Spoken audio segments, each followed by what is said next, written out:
Vous écoutez un podcast cinéma du Centre des Arts d'Enghien-les-Bains. Bienvenue au Centre des Arts pour la suite de ce cycle consacré au western. Donc on s'était quitté la dernière fois avec Keoma, chant du cygne du western italien. Certains d'entre vous étaient là, je crois.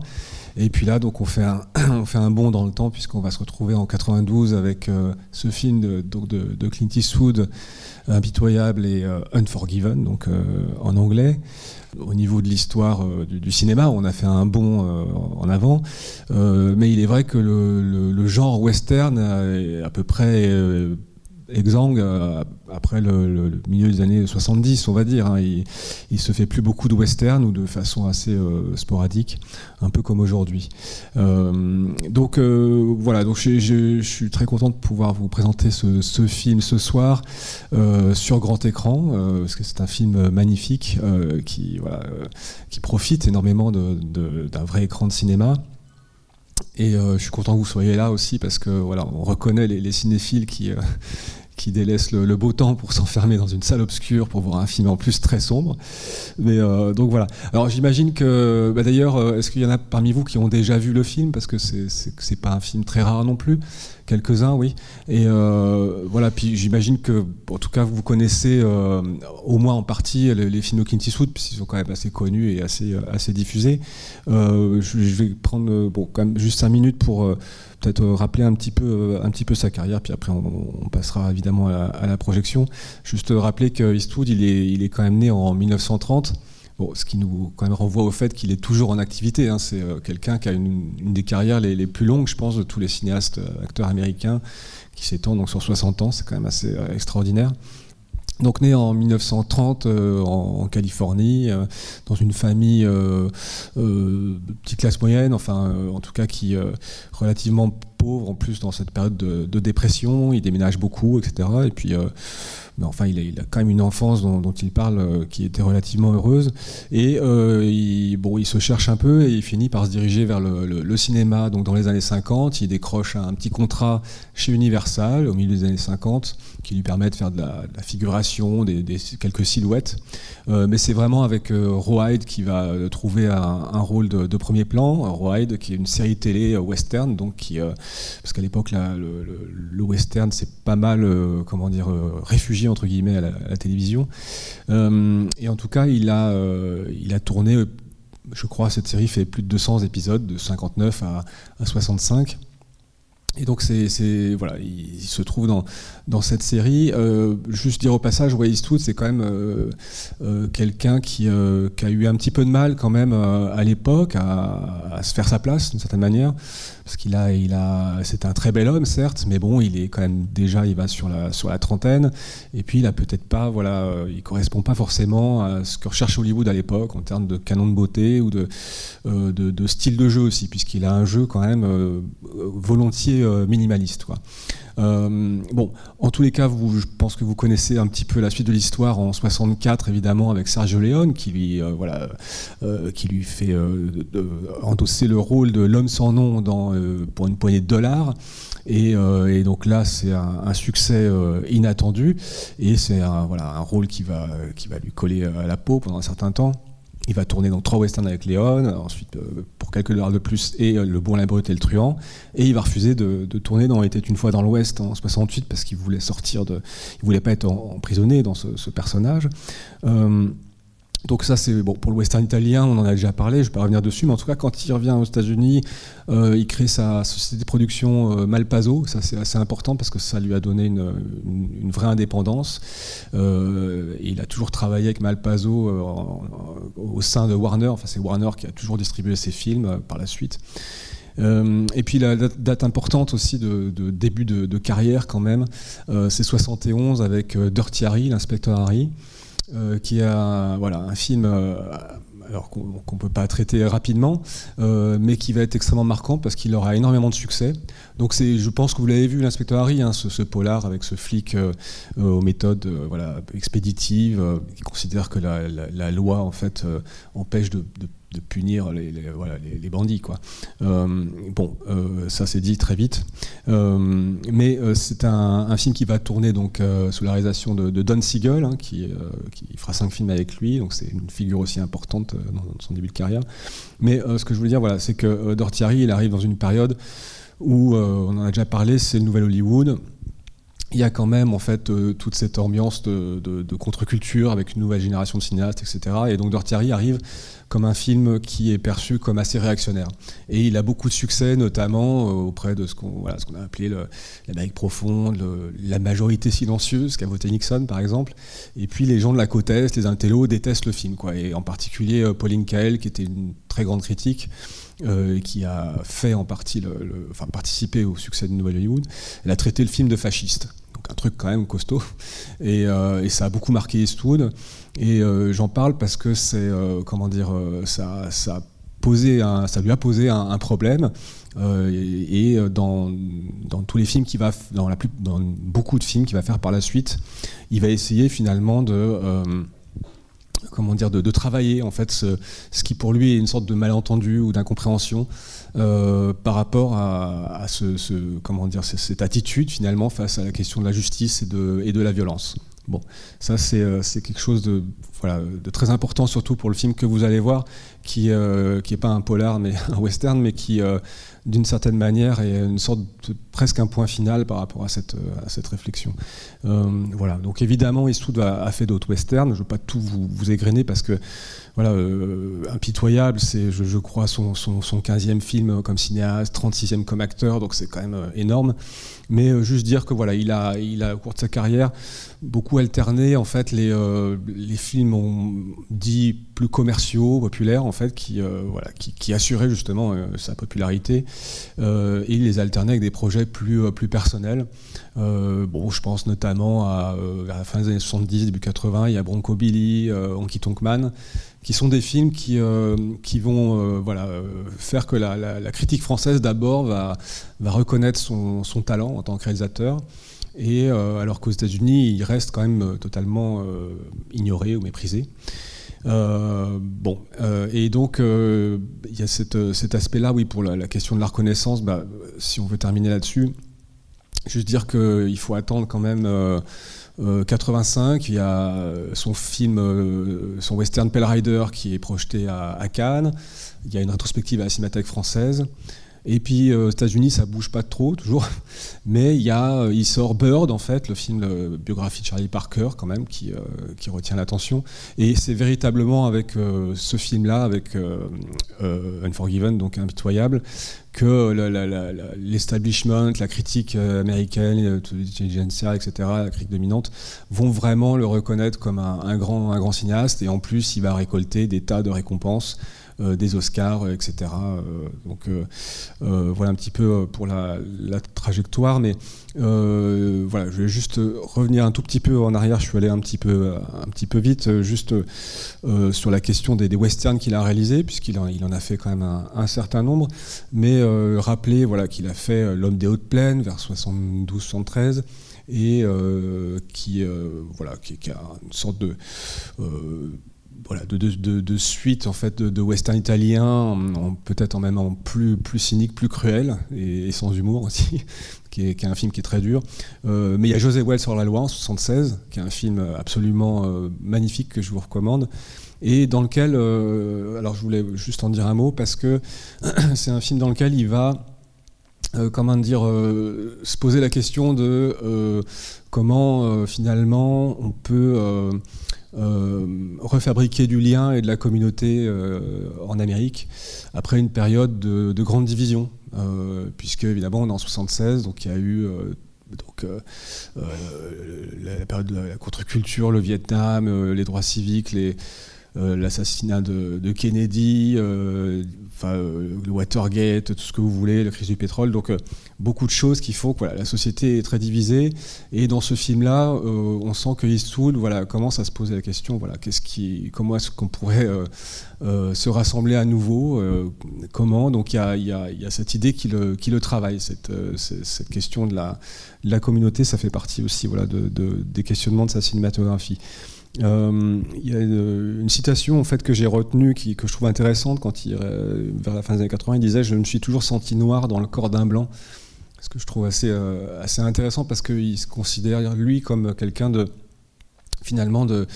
d'assez marginal en fait, dans la société américaine d'une certaine façon, quoi. Donc voilà, vous allez voir un film qui va travailler de manière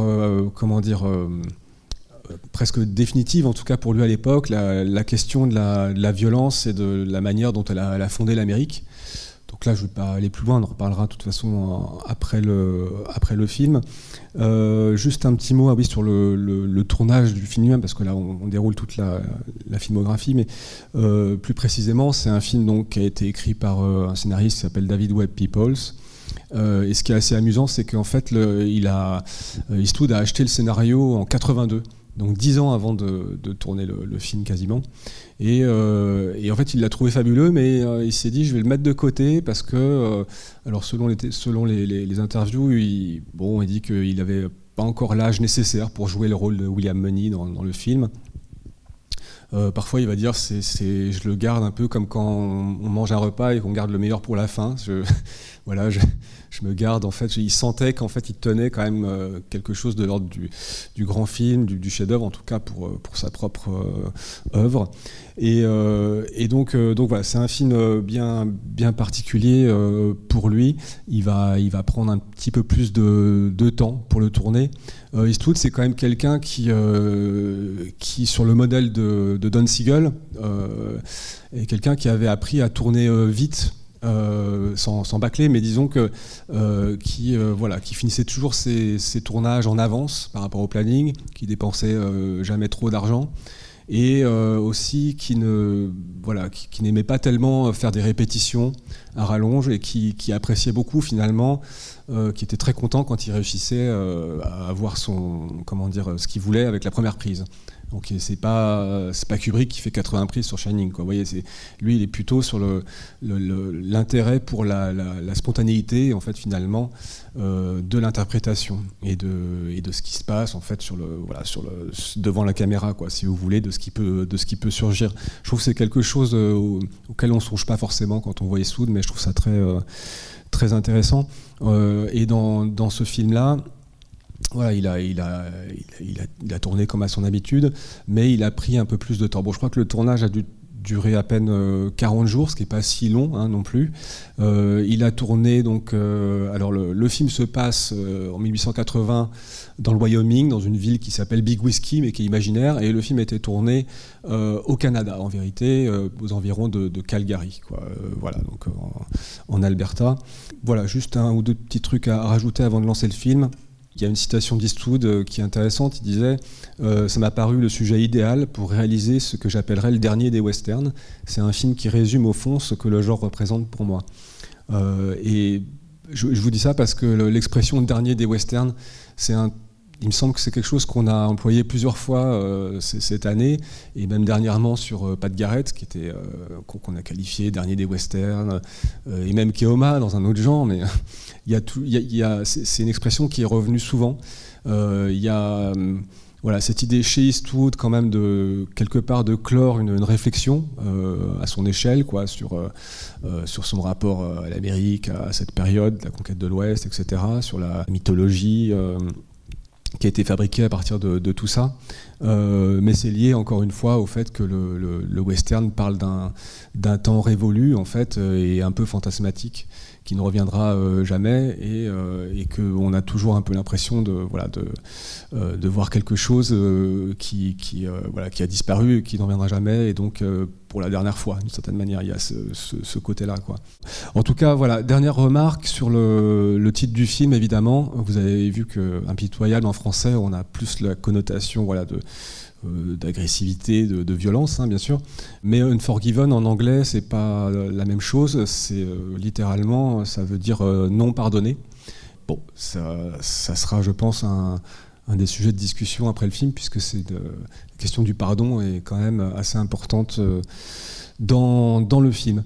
Donc voilà, on va envoyer le film, vous allez le voir donc dans une très belle copie 4K qui a été restaurée en 2017, qui était passée à Cannes Classique à l'époque, et qui est très très belle, je pense. Voilà, donc bon film, et puis on se retrouve juste après, j'espère, pour en parler. Voilà.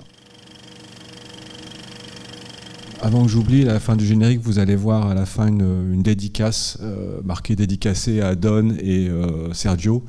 Donc c'est évidemment Don Siegel et Sergio Leone dont je vous parlais tout à l'heure, qui sont un peu ces deux mentors, enfin deux réalisateurs qui l'ont appris le métier d'une certaine manière. Mais il n'y a pas de... Voilà, c'est une dédicace, mais il n'y a pas de lien spécifiquement thématique entre leurs œuvres respectives. C'est un film qu'on a quand même qualifié, comme beaucoup de films d'Eastwood, de néoclassique. C'est-à-dire que finalement, quand on regarde ce film, on est face à une mise en scène qui prend son temps, quand même. Je trouve qu'il y a une narration aussi qui prend le temps d'exposer les personnages, quelque chose qu'on ne voit plus tellement d'ailleurs aujourd'hui, avec les nouveaux rythmes de narration. Mais bon, même déjà à l'époque, il y avait déjà peut-être un petit côté un peu anachronique dans cette manière de faire du cinéma. Mais c'est un cinéma qui n'est pas d'une mise en scène tape à l'œil, qui recherche plutôt une certaine fluidité, aussi bien dans la mise en image que la narration, tout simplement. Il y a, c'est un peu cette idée en fait que très classique du cinéma hollywoodien, que le spectateur ne doit pas être conscient de la caméra, des effets de montage ou des choses comme ça. Donc on a l'impression que c'est très simple, mais en fait ça demande une très grande maîtrise finalement. Il y a cette qualification du film, mais aussi d'autres personnes qui ont dit oui, mais finalement c'est aussi quand même un western qui appartient à cette catégorie qu'on a appelée révisionniste, vous savez, qui a commencé pendant le Nouvel Hollywood, qui est en gros une relecture critique de la mythologie de la conquête de l'Ouest, véhiculée par Hollywood, le Hollywood de l'âge d'or. C'est peut-être un peu exagéré si on se réfère aux films de Peckinpah ou des films qui ont été faits dans le début des années 70, mais quand même il y a cet élément dont je ne sais plus si j'en parlais avant la projection, une dimension quand même réaliste dans le film qui est tout à fait quand même assez étonnante, qu'on a déjà vu. Il y a du réalisme dans le western dans les années 70 pendant le Hollywood, mais là il y a vraiment une volonté en fait de rendre quelque chose de très juste par rapport à l'époque. Alors au niveau des dialogues, la manière de parler des gens, c'est je crois un des premiers films qui a tenté de faire parler les gens comme on supposait qu'ils parlaient à l'époque, ce qui était pas trop le cas, il me semble, dans les westerns auparavant. Et dans ce que j'ai lu, en tout cas, il semble que les gens à l'époque étaient marqués par ça. Il y a un élément qui est assez frappant aussi concernant la lumière. C'est un film qui est surprenant même encore aujourd'hui dans son audace, dans les scènes nocturnes. C'est très très sombre. Et c'est aussi pour ça que c'est un film qui marche très très bien au cinéma, parce que même si on a un très bon matériel chez soi, c'est quand même difficile d'avoir les bonnes conditions de visionnage. Et c'est effectivement très audacieux parce qu'il y a très peu de lumière. C'est un film qui est dans les scènes nocturnes très sombre. Et avec le chef opérateur Jack Green, ils ont vraiment cherché à rendre un petit peu ce que ça pouvait être, par exemple, d'être dans des maisons en fait, de nuit à cette époque où il y avait uniquement un éclairage avec des lampes à huile, enfin des sources de lumière très faibles. Et il me semble admirablement rendu. Une autre référence qui a été donnée en fait, par le chef opérateur, il disait qu'il avait ramené un tableau de Van Gogh, Les Mangeurs de pommes de terre. En tout cas, l'idée, c'est effectivement ces tableaux que vous avez peut-être en tête avec, en tout cas, Les Mangeurs de pommes de terre, il y a une cheminée avec des seules sources de lumière avec le feu et les gens à table, et tout le reste est plongé dans la pénombre. Et en tout cas, ils se sont inspirés de ce type d'éclairage, quoi. Et je trouve ça très réussi. Donc c'est vraiment quelque chose qui va dans le sens d'un réalisme, enfin en tout cas d'une fidélité à ce que ça pouvait être la vie à l'époque. Il y a dans un western, ou dans tout film d'ailleurs, quand on construit un décor, puisque la ville a été construite exprès pour le film, évidemment on construit que les façades et les pièces qui vont servir au tournage. Et en fait, la plupart des maisons que vous voyez dans la ville de Big Whiskey ont été construites de manière fonctionnelle, c'est-à-dire les intérieurs ont été complètement aménagés, ce qui fait qu'on pouvait, entre guillemets, vivre dedans, quoi. Juste si on n'a pas de chance, on se retrouve avec la maison de Little Bill, mais en tout cas, le reste était fabriqué entièrement. Donc ça rejoint un peu cette idée du tournage comme expérience, c'est-à-dire que ça compte beaucoup pour Clint Eastwood, avec son équipe fidèle, en fait, avec laquelle il a beaucoup travaillé régulièrement, depuis des années, de vivre aussi quelque chose ensemble, de vivre un peu finalement à la manière dont les gens ont vécu à l'époque. Sur le tournage, ils étaient vraiment isolés de tout. Pour venir sur le décor principal, ils ne pouvaient pas prendre de voiture parce qu'il ne fallait pas qu'on voit les traces de pneus, etc. Donc il y avait, c'était un endroit très isolé. Morgan Freeman, lui qui était un fan de l'univers des cow-boys, en fait, il passait son temps hors tournage à fréquenter les ranchs du coin. Il y a d'autres éléments que je voulais signaler sur cet aspect un peu finalement de dimension réaliste. Il y a effectivement la représentation, alors globalement des personnes en fait qui vivent là, mais singulièrement des prostituées. C'est pas souvent, en tout cas en 92, qu'on a vu dans des westerns des prostituées qui sont pas caricaturales ou vulgaires, ou vulgairement glamourisées, je sais pas comment dire. Là, il y a quelque chose de entre guillemets banal en fait dans leur personne, enfin en dehors évidemment du métier qu'elles exercent. Et puis ça on en reparlera, mais c'est aussi un western qui est quand même très méditatif, enfin réflexif. Vous avez bien vu que on reste souvent en fait à penser avec les personnages, à réfléchir sur les actions qu'on vient de voir. Donc il y a vraiment cette dimension-là. Et puis aussi au passage, il y a quand même pas mal d'humour, ce qui participe, je trouve, à créer un peu de distanciation quand même. Il y a pas mal de trucs assez amusants. Alors il y a le personnage qui est un humour qui est lié au corps de Clint Eastwood vieillissant, parce qu'il y a cette idée qu'il est trouvé pour remonter sur son cheval, donc plusieurs fois on le voit tomber. C'est pathétique et en même temps c'est quand même un peu drôle. Moi, la blague que j'aime beaucoup, qui est un peu cruelle, sur le livre qui raconte la vie d'English Bob, qui s'appelle donc The Duke of Death, le duc de la mort, et qui est donc ridiculisé par Daggett quand il va lire The Duck of Death. Donc c'est pas traduit dans les sous-titres, mais le jeu de mots en anglais c'est que duck c'est canard, donc c'est le canard de la mort, donc il se fout de sa gueule en fait, et il insiste lourdement là-dessus. Je trouve que c'est assez amusant, même si encore une fois ça se retourne en violence assez vite. Alors sur le corps aussi, ça on pourrait trouver d'autres choses, mais il y a le fait que quand ils dorment sur leur lit de camp, ils ont mal au dos avec les cailloux. Enfin, il y a des choses comme ça qui sont des petites touches à la fois d'humour et encore une fois de réalisme.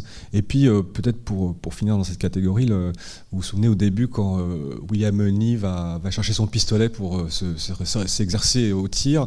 Évidemment, il rate la canette, etc. Et il revient avec son fusil à canon scié. Donc il y a un côté un peu comique parce qu'il a complètement perdu la main. Il a besoin d'une arme, qui tire, qui arrose large. Mais ce qui est intéressant, c'est que là aussi, il y a une dimension réaliste. C'est-à-dire que, d'après les gens qui connaissent bien la période, quand on voulait être sûr de descendre quelqu'un, on avait plus recours à un shotgun comme ça qu'à un pistolet de cow-boy. Comme on les connaît, parce que ça arrose large et qu'on est sûr de toucher quelqu'un, quoi. Je trouvais ça intéressant. Bon, mais en tout cas, ce qui me semble être de toute façon le cœur du film, c'est alors d'abord la question de la fabrication de la mythologie, de la conquête de l'Ouest, de comment ça se passait donc dans cette époque, et puis aussi évidemment la question de la justice, de la loi, de l'ordre, et évidemment de la violence. Alors sur la question de la mythologie, Bon, je pense que les choses sont assez clairement posées, mais je pense que c'est intéressant d'avoir en tête quand même un film qui fait référence là-dessus et dont on a déjà parlé, qui est L'homme qui tua Liberty Valance de John Ford de 62, qui est un film tardif. Donc c'est l'histoire donc de James Stewart, qui est un avocat qui débarque de la côte est, qui arrive dans cette ville du Far West. Où se trouve une ville dont John Wayne est le shérif, et il y a une terreur, un bandit qui s'appelle Liberty Valance, incarné par Lee Marvin. Et donc l'idée, c'est que le film raconte comment James Stewart, lui, arrive en portant cette idée de la civilisation, c'est-à-dire d'une justice qui va passer par les tribunaux, par l'application de la loi, etc., et pas par une justice expéditive, comme ça se pratique trop souvent à cette époque. Et donc il y a l'idée de raconter ce passage, voilà, de l'Ouest sauvage, finalement, à l'arrivée de la civilisation. C'est comme un peu tout ça. Voilà. Et donc le film, à la fin, nous montre un affrontement entre James Stewart, l'avocat qui est pas, qui n'aime pas les armes à feu, qui doit affronter en duel donc Lee Marvin, Liberty Valance. Et donc il pense qu'il le tue dans le duel, mais en fait c'est John Wayne qui était caché, qui a tiré le coup de feu qui tue Liberty Valance. Bon, ce qui se passe après ça, c'est que la légende veut que ce soit James Stewart qui ait assassiné Liberty Valance, et que donc la loi a triomphé, si vous voulez, du mal, sans passer par les anciennes forces de l'ordre incarnées par John Wayne. Et à la fin, James Stewart raconte à un journaliste ce qui s'est vraiment passé, à savoir que non, c'est une légende, la vérité c'est que c'est pas lui qui a tué Liberty Valance, c'est John Wayne. Et donc le journaliste lui répond « Oui, mais quand la légende est plus forte que la réalité, ou quand la légende dépasse les faits, on imprime la légende. » Et donc le film nous dit, je crois, que effectivement, c'était important pour les États-Unis de se fabriquer sur cette légende, même si c'était un mensonge. Parce que le film ne fait pas que emboîter le pas, si vous voulez, en disant « Oui, c'est bien de mentir », puisqu'il nous montre en fait ce qui s'est vraiment passé. Mais voilà, il y a cette idée que le mensonge est nécessaire, et donc la mythologie est nécessaire, et plutôt que de raconter la réalité, qui est que James Stewart était incapable de triompher de Liberty Valance, parce qu'il fallait un John Wayne avec le même niveau de capacité de violence que le bandit, en fait, voilà, pour y mettre fin. Bon, en tout cas, ce qui est intéressant, c'est que vous voyez que dans ce film-là, d'une certaine manière, Eastwood, il interroge en fait ces choses-là, mais que pour lui, la légende, en fait, c'est complètement déconstruit, complètement évacué. Il n'y a que la violence, en fait, qui a le dernier mot. Et d'une certaine manière, il prend un peu, je crois, le contre-pied, quoi, de ce que racontait John Ford avec Liberty Valance. Alors, il y a des choses très intéressantes dans le film sur justement la manière de fabriquer cette mythologie. Il y a tout d'abord un truc sur la circulation de l'information, d'abord, en fait, la manière dont les gens se tiennent au courant de ce qui se passe. Et ce qui me fait sourire à l'instant, c'est que je pensais en fait au portrait des deux cow-boys qui sont diffusés par les prostituées, qu'on voit à un moment donné, le kid les tient en main, et ils sont tellement grossiers qu'on comprend même pas comment ils peuvent reconnaître en fait leur cible. Mais par contre, ce qui est moins drôle d'une certaine manière, c'est que quand le kid va trouver William Money, il lui dit voilà, il y a une prime qui a été mise sur la tête de deux cow-boys, alors ils ont fait un truc horrible, ils ont défiguré une prostituée, et puis ils lui ont coupé les seins, enfin ils en rajoutent, quoi, et on sent que le truc a été déformé, et que oui, c'est vraiment horrible, et donc le truc est répété à chaque fois que quelqu'un rajoute quelque chose. Donc les faits en eux-mêmes sont déformés de toute façon, déjà. Donc il y a déjà un problème là-dessus. Si on le voit après sur English Bob, hein, évidemment, sur le fait que ces exploits sont complètement déformés, fantasmés, par lui-même, en fait, pour sa propre auto-glorification. C'est là qu'on a le personnage de Beauchamp, qui est hyper intéressant, hein, ce personnage de journaliste romancier, comme il y en a eu quand même pas mal à l'époque, qui ont effectivement écrit ces petits romans de gare, enfin ces romans à dessous, qui racontaient les exploits de tel ou tel pistolero. Donc ça peut être effectivement Billy the Kid, hein, par exemple, ou tant d'autres, dont on a appris les exploits. Alors, des historiens ensuite ont travaillé sur ce qui s'est vraiment passé, mais globalement ça a contribué à fabriquer des légendes quoi, à l'époque. Et le personnage de Beauchamp donc, je trouve très intéressant parce que surtout dans la manière dont vous vous souvenez de la scène de prison en fait, quand Little Bill a tabassé English Bob et que finalement il récupère son biographe. Et c'est hyper intéressant parce qu'il va corriger en fait le récit que l'autre lui a fait d'un duel où il était censé avoir été extrêmement courageux, triomphant, etc. Alors qu'en fait le truc s'est passé d'une manière complètement minable avec un type complètement saoul contre un autre qui tremblait de peur, etc. Et que tout s'est passé de manière hyper chaotique selon les propos de Little Bill. Parce qu'on passe en fait d'un récit à un autre et on a l'impression de découvrir la vérité, mais très vite on va voir que Little Bill va se mettre lui-même à dicter ses propres mémoires, de raconter sa propre vie, et on sent tout de suite qu'il va en rajouter. Et de toute façon on est dans la prison, et je ne sais pas si vous avez vu, mais tout est filmé à travers les barreaux, donc il y a cette idée un peu quand même... d'une certaine manière, symboliquement, que la vérité est un peu inaccessible, quoi. Et même à la fin, je sais pas si, le film est tellement impressionnant, je trouve, avec la fusillade finale. On n'y pense pas forcément, mais cette fusillade finale, elle est très dramatisée en fait. Contrairement, il me semble, au reste du film, il y a l'orage, il y a même un peu de musique en fait dramatique qu'on n'entendait pas avant. Et elle est aussi assez improbable en fait, cette fusillade, parce que finalement Meunier il est tout seul, il descend pas tout le monde mais presque, et il y a vraiment une chance sur 100 pour qu'il ait vraiment réussi à faire ça. Et donc il y a cette idée que certains ont eue en voyant le film, de dire que oui, mais d'une certaine manière, est-ce que ça serait pas une scène qui a été fantasmée par Beauchamp, qui passe en fait d'un héros à un autre, et que finalement il a complètement fantasmé cette scène finale qui est apocalyptique et qui est c'est une idée comme ça, puisqu'on le voit quand même se faufiler dans la scène, quoi. Puis juste pour terminer sur il y a ce moment quand même assez incroyable donc avec Little Bill, en fait, cette scène incroyable, donc juste avant qu'il emprisonne English Bob, où il le tabasse en fait sur la place publique, hein, dans la rue principale, et qui est extrêmement violente. Il y a plein de choses dans cette scène. Déjà, on est un peu choqué en fait par cette violence en fait qui est excessive en fait, hein. On a l'impression par rapport au but recherché, et d'ailleurs on voit bien les gens sont spectateurs un peu comme nous et assez impressionnés.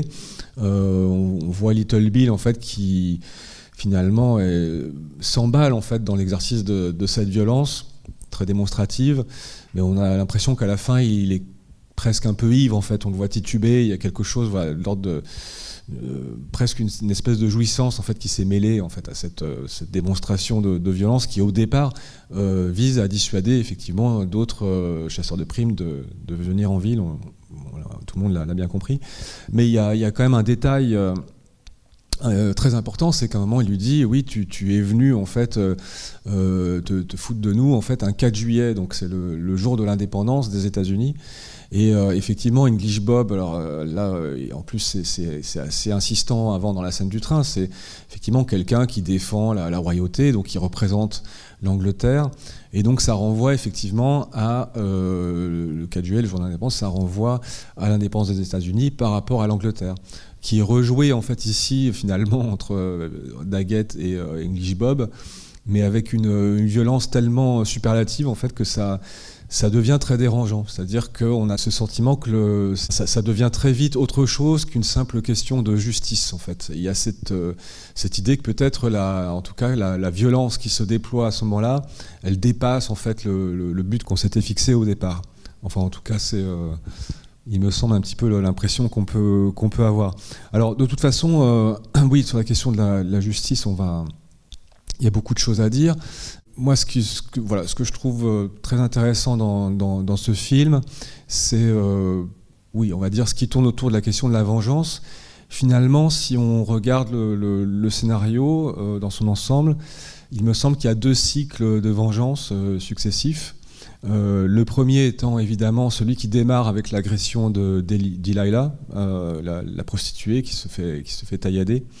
On a effectivement en fait cette agression qui est mal punie finalement par le shérif.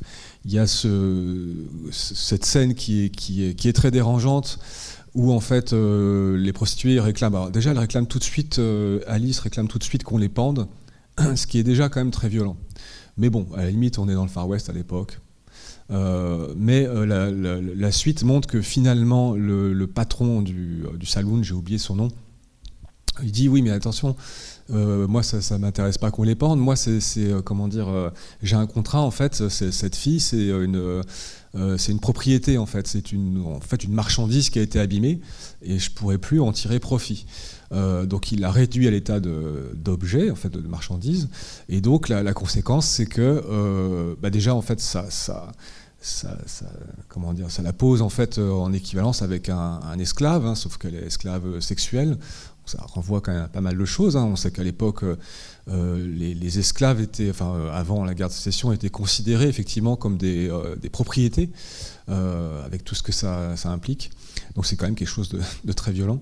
Et donc, comme vous avez vu, en conséquence, le shérif décide finalement d'appliquer une amende, puisque si c'est une marchandise, on peut compenser avec d'autres marchandises. Et à ce moment-là, en fait, évidemment, il y a une injustice qui est énorme. Et ce qui est intéressant, c'est que la prostituée qui a été agressée, tout au long du film, elle est assez mutique. On a l'impression qu'elle réclame pas grand-chose. C'est plutôt les autres, en fait, qui sont, révoltés. Et je trouve ça intéressant parce que je trouve que Clint Eastwood nous met aussi dans cette position de spectateur qui trouve insupportable en fait la situation et qui réclame aussi, j'ai l'impression qu'il nous implique dans cette réclamation de vengeance. Il nous l'a fait quand même, il me semble un peu désiré. Alors je sais pas, vous me direz ce que vous avez ressenti, peut-être que pas du tout, mais je trouve que dans la manière de raconter l'histoire, c'est comme après on en parlera avec Ned, on désire en fait avec le personnage que la vengeance soit accomplie. Il me semble, il y a quand même un processus comme ça. Vous me direz qu'il pourrait être assez banal, mais là où le film est très très fort, c'est qu'il va nous montrer ce qui va se passer quand cette vengeance va être accomplie. Et notamment donc envers ces 2 cow-boys, cette scène complètement stupéfiante en fait, où les trois amis, Ned, le Kid et William Munny, se planquent au-dessus d'un rocher. Ils aperçoivent le premier cow-boy au loin, et puis ils lui tirent dessus. Alors, ils mettent du temps déjà à le toucher, et puis quand ils y arrivent, en fait, ils lui tirent dans le ventre, et ça dure super longtemps. Le type met du temps à mourir. C'est un truc, c'est pas courant dans les westerns. Hein. Souvent, quand quelqu'un se fait descendre, hop, ça se termine assez vite. Mais là, il nous montre en fait l'horreur finalement de ce meurtre, puisque c'est rien d'autre qu'un meurtre. Et en plus, c'est le cow-boy, c'est le cow-boy entre guillemets sympa. C'est pas celui qui a agressé la fille, quoi. Donc ça, je trouve ça intéressant parce que nous, comme spectateurs, il me semble, normalement, on devrait être assez dégoûté par cette scène. En tout cas, ça travaille contre justement la satisfaction de la vengeance, quoi. Et deuxièmement, avec le mauvais cow-boy, le méchant cow-boy, celui qui est caractérisé quand même comme un sale type, hein, celui qui se cache dans la cabane, au fond, c'est pareil. Hein, quand il se fait descendre, il est aux toilettes. Donc il y a quelque chose de vraiment misérable. Je veux dire, il est complètement impuissant. Donc là aussi, en tant que spectateur, on est quand même pas très fiers finalement d'avoir désiré, je pense, cette vengeance. En tout cas, on peut, à mon avis, en retirer assez peu de satisfaction. Et il y a juste le côté, finalement, juste, assez ignoble finalement du résultat qui nous atteint, quoi. Et c'est vrai qu'après il y a cette très très belle scène où ils attendent, vous savez, l'argent de la prostituée. Là il y a le Kid et Munny qui sont, lui il est assis sous l'arbre et Munny en fait regarde au loin. Et ils ont cet échange sur effectivement ce que ça fait de tuer un homme, etc., quoi. C'est une séquence, je trouve, vraiment magnifique. Alors, après, avec le deuxième cycle finalement de violence qui s'enclenche, Là, on est effectivement à partir du meurtre de Ned, et là encore, ça c'est basé en fait finalement sur une injustice qui est le fait que le shérif a tué le seul des trois qui était innocent, puisque Ned n'a tué personne. Donc injustice flagrante. Et donc, à nouveau, il me semble forcément désir de vengeance. Et puis voilà, quand on voit la tête de Clint Eastwood qui prend sa bouteille de whisky, on se dit c'est bon, il va y aller, il va régler son compte à Daggett, qui est quand même un type odieux. Peut-être s'arrêter une minute sur Daggett. Comme c'est un personnage assez incroyable et le film est assez subtil parce que il n'y a pas de, il n'y a pas de salaud complet ou de gentil absolu. Et ce que je trouve hyper intéressant chez lui, c'est d'abord le fait qu'il soit une sorte d'alter ego finalement de Money. Hein. Tous les deux on sent bien qu'ils ont un passé assez similaire, une même aptitude en fait quand même à la violence. Sauf que Daggett, lui, il a ce parcours où il devient shérif et il a une très forte rationalité dans sa manière en fait d'appliquer la loi, c'est-à-dire que pour lui, il me semble, j'avais lu ça quelque part, en fait, que c'était un personnage un peu qui était à la Machiavel, c'est-à-dire que pour lui, il vaut mieux, d'une certaine manière, un ordre injuste avec des moments en fait de violence très cruelle pour faire peur aux gens, pour terroriser, plutôt que pas d'ordre du tout. Et en même temps, c'est un type qui a des aspects sympathiques. Quand il construit sa maison, alors c'est marrant parce qu'il elle n'est pas droite, donc on va se dire bon ça dit quelque chose peut-être sur le personnage, mais quand même c'est quelqu'un qui a envie de construire sa maison pour s'asseoir sur le porche et regarder le soleil couchant, quoi. Il y a quelque chose quand même d'assez humain aussi chez lui, quoi. Donc ça faut quand même le noter au passage. Mais donc pour revenir à la séquence de règlement de compte finalement. Il y a ce dialogue qui est vraiment un des meilleurs d'Eastwood où je trouve où Gene Hackman, Bill Daggett dit j'ai pas mérité de finir comme ça, et l'autre il lui dit en fait c'est pas une question de mérite. Donc il y a cette idée que je mérite pas, c'est-à-dire là on aurait l'idée que c'est injuste en fait d'une certaine manière, et l'autre lui dit Eastwood Muni lui répond. C'est pas une question de mérite, c'est pas du tout une question de justice, c'est une question moi je le comprends comme ça, c'est une question de rage absolue et de violence en fait qui se libère et qui n'a plus rien à voir en fait avec une question de justice. Enfin, il me semble, quoi. Donc ça c'est aussi dans cette idée en fait que la violence, une fois qu'on a lancé l'engrenage, finalement, elle va déborder de toute façon. Après, on reviendra un peu dessus, mais juste pour finir sur cette scène, il y a quand même, alors peut-être ce que je vais dire va choquer, mais il y a un plan manquant pour moi, qui est peut-être pour de bonnes raisons, mais quand Muni en fait appuie sur la gâchette et qu'il lui tire à bout portant sur le visage, on ne voit pas en fait l'impact. Vous allez me dire heureusement, ça serait vraiment horrible. Mais d'un autre côté, dans la logique d'Eastwood, en fait, de nous donner quelque chose, de provoquer du dégoût, quand même, il y a quand même ça, de nous dégoûter des conséquences de la violence. Eh bien, nous n'avons pas ce plan. Mais quand même, moi, je l'ai eu un peu mentalement, parce que Muni, en fait, en a parlé avant. Il parlait, en fait, vous savez, quand il a ces réminiscences de ses anciennes tueries, et il dit oui, je repense à ce type que j'ai tué en lui mettant un canon, je crois, dans la bouche, et ses dents sont passées à travers la nuque, un truc horrible. On pense forcément à ça, je pense, quand on voit le final. Pardon ? Il n'ajoute pas et il ne méritait pas ça.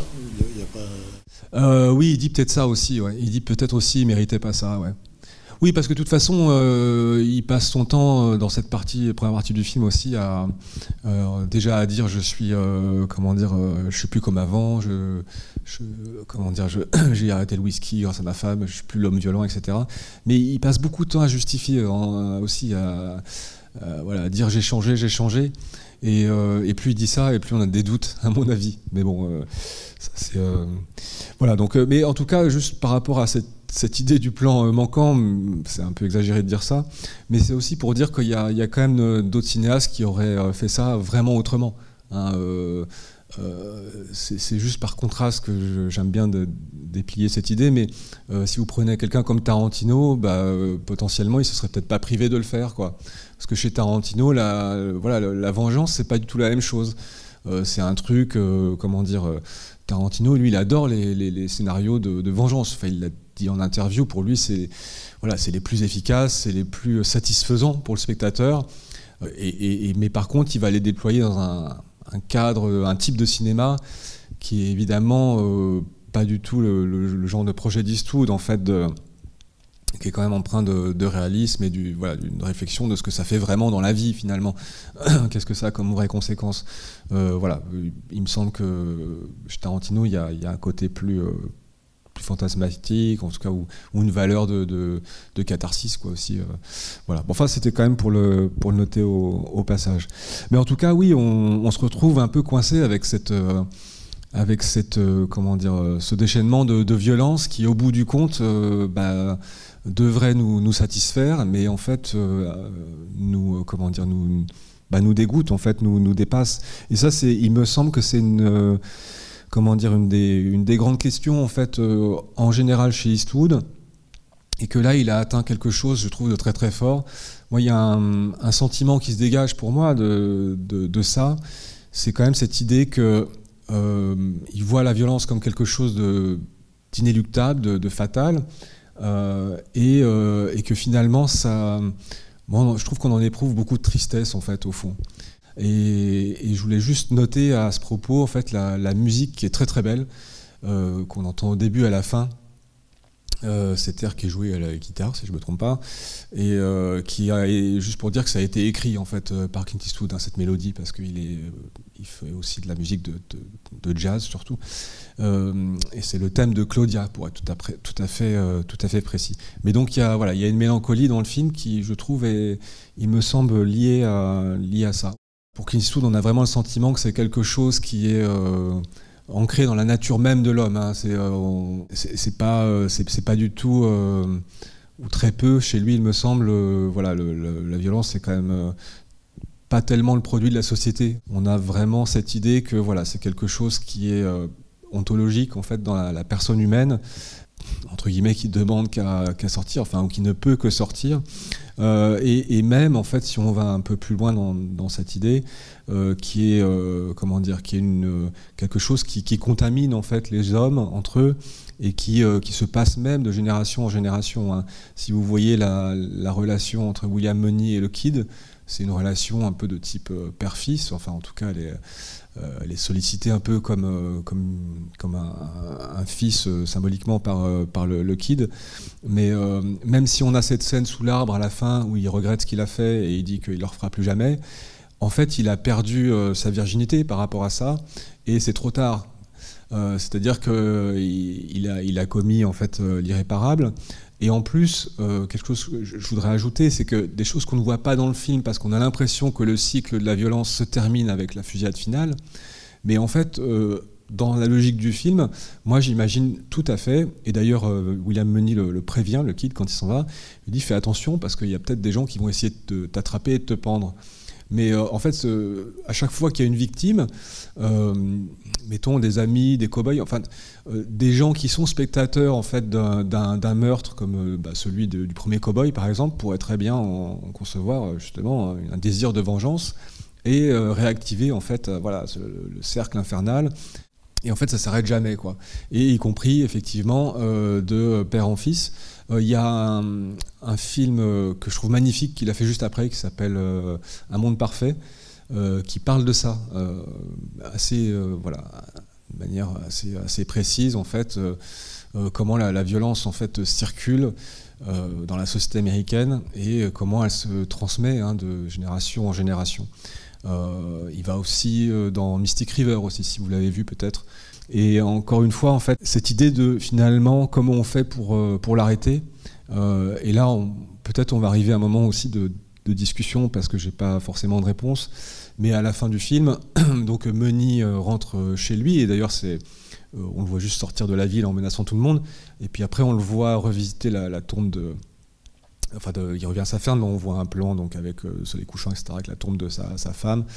Et c'est juste un texte en fait qui nous explique éventuellement, on ne sait pas trop ce qui s'est passé après. Il serait parti avec ses enfants en Californie, je crois, c'était marqué, et il aurait prospéré dans les étoffes, etc. Donc déjà, on n'est pas très sûr, mais il y a quand même cette idée, voilà, de rupture, en fait. Hein. Il y a cette idée qu'il faut couper en fait, avec le monde dans lequel on vit, partir loin, et qu'il n'y ait pas de lien. Il y a ça, et il y a une scène qui n'a pas été tournée, en fait, à la fin. Eastwood devait tourner le moment où Meunier en fait arrivait à la ferme, retrouvait son gamin et le gamin lui demandait est-ce que tu as tué des gens, et la réponse de William Meunier c'était non. Donc il y a cette idée en fait justement, alors pour le coup du mensonge, mais cette fois pour tenter en fait de couper en fait cette espèce de transmission de la culture de la violence. C'est des suppositions, parce que là, la fin, en fait, à mon avis, est volontairement un peu floue sur cet aspect. Voilà, après, je vais finir un peu plus vite. Quand même, il y a une question quand même politique quand même qui est derrière, parce que c'est quand même une vision du monde un peu particulière de dire quand même que la violence fait partie de la nature humaine et que finalement elle vient dérégler la société, mais que c'est quelque chose qui est intrinsèque en fait aux êtres humains, que c'est pas quelque chose qui est produit par le dysfonctionnement humain de la société. Bref, donc ce qui fait que on peut pas dire qu'Eastwood est un cinéaste de gauche, quoi. Mais là où c'est compliqué, en fait, c'est que lui, de toute façon, lui-même s'est toujours revendiqué républicain, donc voilà. Mais c'est aussi quand même plus compliqué, je crois, chez lui. Il a cette formule, en fait, sur la politique, une formule un peu expéditive, mais que je trouve assez intéressante. Il dit, pour moi, ce qui compte dans la vie, c'est qu'il faudrait foutre la paix aux gens et respecter les libertés individuelles, point. Donc il y a un côté, un programme ok, mais je dis ça parce que quand on avait fait Pas de Garrett et Billy the Kid, j'ai l'impression qu'on butait un peu sur les mêmes choses en fait. Peckinpah avait un peu, il me semble, la même appréhension du monde, c'est ce même rejet finalement des instances de la société gouvernementale, enfin tout ce qui est de l'ordre des institutions. Voilà, la seule chose possible en fait, c'est le petit groupe de proches. Et c'est exemplairement ce qu'on voit dans José Wells par exemple, où on forme une petite communauté, mais quand même très très restreinte. Bon, après, c'est compliqué de trouver un qualificatif là-dessus pour Eastwood, parce qu'il y a pas mal de gens qui vont appeler ça un art de droite, mais je trouve que c'est très très vague finalement comme appellation. Bon, mais par contre, il y a des événements en fait qui se sont passés juste avant le tournage du film qu'il est intéressant d'évoquer, parce que quand Eastwood a convaincu Gene Hackman de jouer dans ce film, Gene Hackman il voulait pas, parce que il avait peur que ça soit un film très violent. Je crois que ça ne lui plaisait pas du tout. En fait, de toute façon, il n'aimait pas les armes à feu, etc. Mais il a été convaincu par Eastwood, et je ne sais plus lequel des deux a eu l'idée en fait de s'inspirer pour le jeu d'acteur d'un chef de la police de Los Angeles. Et en fait, à l'époque, je ne sais pas si vous vous en souvenez, donc le film est tourné à l'automne 91, donc ça doit être au printemps 91. Il y a eu les émeutes de Los Angeles suite à l'affaire Rodney King, en fait, une sorte d'énorme bavure policière par rapport à un jeune noir qui avait été arrêté et battu. Donc encore une fois, une énorme injustice en fait qui a produit en fait une explosion de violence dans les quartiers pauvres et noirs. Et je trouve ça très intéressant qu'en tout cas avec Eastwood il soit basé sur cet événement en fait qui montre aussi que cette spirale de violence en fait elle continue à sévir aux États-Unis, quoi, d'une certaine manière. Tout à l'heure tu parlais de Unforgiven par rapport à Impitoyable. Je vois tu voulais revenir là-dessus parce que Unforgiven c'est les impardonnés, mais les quatre principaux sur l'affiche, voire même le kit de Scofield, sont d'une certaine façon, vis-à-vis d'eux-mêmes ou vis-à-vis des autres, tous impardonnés, mais à des degrés différents. Par rapport à ça, effectivement, la question du pardon, en fait, bon, elle est quand même très présente dans le film. L'idée, en fait, finalement, qui est développée là, c'est que tout le monde est coupable, quoi. D'une façon générale, et même quasiment au sens du péché originel. Enfin, si on va dans voilà, si on emprunte ce chemin, et bah, y a le fameux dialogue en fait sous l'arbre, hein, quand ils attendent la prostituée qui amène l'argent. Le gamin, pour se rassurer, il dit il l'avait bien mérité, they had it coming. Et Meunier lui répond we all have it coming, c'est en fait on l'a tous bien mérité. Enfin, en gros, voilà. Donc il y a en fait sous-entendu on est tous coupables. Et dans le film, c'est quand même assez vrai, en fait. Si on regarde, en tout cas, la manière dont il met en scène les choses, et dont il les raconte, effectivement, dans le film, tout le monde est plus ou moins coupable de quelque chose, quoi. Il y a aussi, en fait, cette réplique de Daggett, à un moment qui est très significative. C'est, je crois que c'est Alice lui dit tu as tabassé donc William Meunier quand il est fiévreux, etc. Et il lui dit t'as tabassé un homme innocent. Et lui, il lui répond mais innocent, mais de quoi? Donc, alors, sous-entendu, il fait allusion au fait qu'elles ont envoyé en fait le mot dans toute la région pour qu'il y ait des chasseurs de primes qui viennent s'occuper de leurs problèmes, etc. Mais d'une façon plus générale, il y a aussi le fait que voilà, il sous-entend que voilà, personne n'est innocent de toute façon, quoi.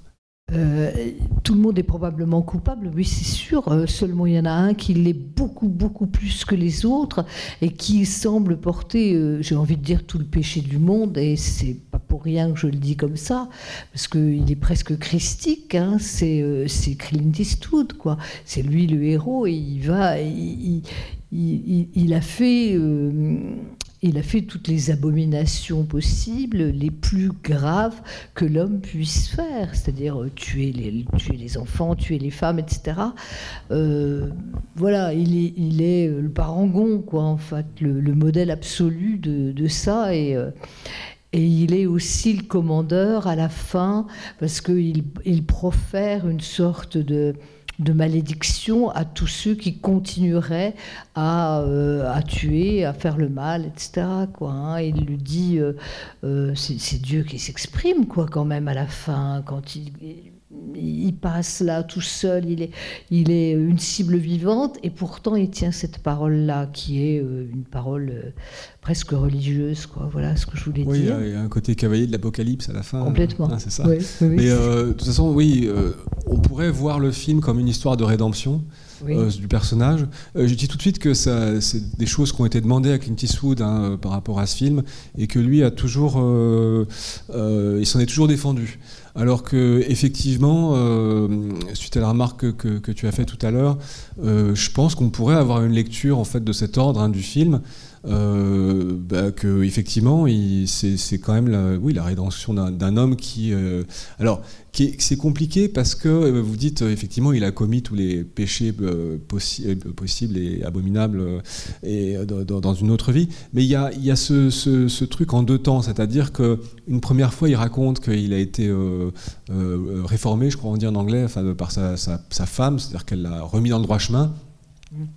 Et que donc il n'était plus, grâce à elle, il n'était plus l'homme qu'il était. Mais on a quand même, il me semble, un doute, puisqu'il n'arrête pas en fait de le répéter comme pour s'en convaincre, hein, quand il chevauche au début avec son copain. Mais il faut attendre, à mon avis, le vrai moment où il va mourir et renaître. En fait, à mon avis, c'est le moment où il se fait tabasser, il a la fièvre, et il est donc dans cette grange. Et d'ailleurs, il le dit, je vois la mort, je vois, je sais plus quoi, ma femme avec la vermine, etc. Et puis à la fin, il ressuscite, entre guillemets, en croyant voir un ange dans la personne de Delilah. Ouais, oui. Et on a l'impression qu'il a besoin de ça en fait pour paradoxalement renouer avec ses instincts de tueur quand même, parce que c'est à la suite de ça qu'il va être capable d'assassiner les deux cow-boys, et ensuite aussi à cause de la mort de Ned, donc être pris en fait de cette rage de vengeance. Et là en fait on retrouve effectivement l'homme qu'il était sans doute autrefois. Là il y a le whisky, il y a tout, quoi. Mais quand même, ce que je veux dire, c'est que moi, la scène finale me pose quand même problème, dans le sens où elle est un peu ambiguë, quoi. C'est-à-dire qu'à la fois, je pense que dans le film, elle est quand même censée nous dégoûter par cette espèce de déchaînement de violence, avec des gens aussi quand même qui n'ont rien demandé, hein, quand même, qui se font descendre, etc. Daggett, ok, c'est le méchant, mais pas, pas de manière totalement univoque, hein, quand même. Et puis il est quand même descendu d'une manière atroce.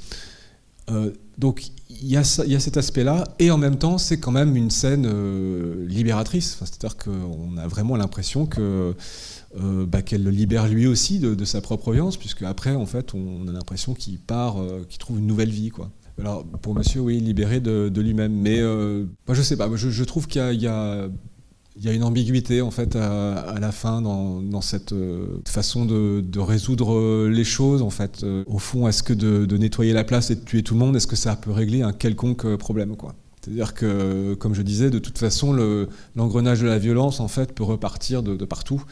Et pourquoi est-ce que lui, finalement, y échapperait? Oui, madame?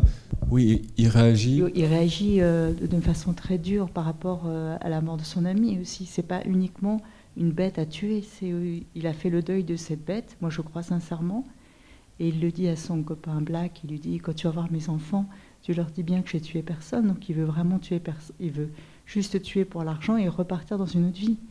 Donc moi je le vois plus pas du tout comme quelqu'un, comme un tueur déterminé, je le vois plus comme quelqu'un qui est retombé à cause d'un shérif qui est un gros malade et qui est contre la justice en fait, et puis se sert de la justice pour justement créer des méfaits. C'est comme un espèce de Trump, quoi. C'est quelqu'un qui a des règles qui sont hors des règles.